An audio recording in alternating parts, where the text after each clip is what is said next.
afar qodob oo ka saacidayo in salaada subax aad ku dukatid jamaaco. qodobka koowaad waa inaad waqti hore seexatid oo aadan dhafrin. kaana yakrahu nawma qablaha wal haditha ba'daha. nabigu wuxuu necbaa in la seexdo salaada cishaha ka hor iyo in la sheekeeyo salaada cishaha kadib si markaas qofka ay u tagin salaada subax. waxaa la diiday in lagu dhafro salaatul layl ama quraan hadii ay ka tagsiinayaan salaada subax.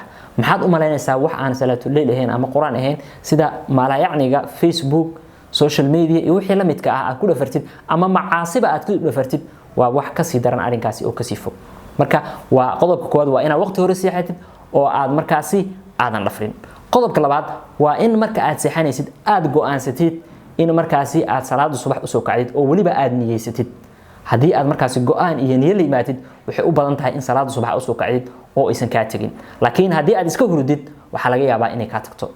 qodobka saddexaad waa in aad saacada mobilkaaga ku xiratid gambaleel waqtiga salaada subax si markaasi gambaleelkaasi aad ugu soo kacdid. gambaleelka hoostaada ama agtaada ha dhigin, iska fogay. hadii aad agtaada dhigtid waxa laga yaabaa inta soo kacday inaad iska damisid. laakiin marka aad iska fogaysid socodka aad u soo socotid ayaa laga yaabaa markaasi in hurdada ay ka tagsiyo. marka saacad ku xiro meel fogna iska dhig saacada. qodobka afraad waa in qof guriga kula joogo aad la heshiisid sida walaalka, walaasha iyo qof kasta iyo qofka kugu dhow aad la heshiisid oo dhahdid iga kici. hadii aad hurdo inta waxa dhihi kartaa biyo igu shub oo maaragtay ha iga aqbalin inaan sii seexdo markaasi. marka waa afar qodob oo ka saacideyso in aad salaad subax ku dukatid jamaaco. intaas ay kelmadeen ugu dhantahay wallahu a'lam.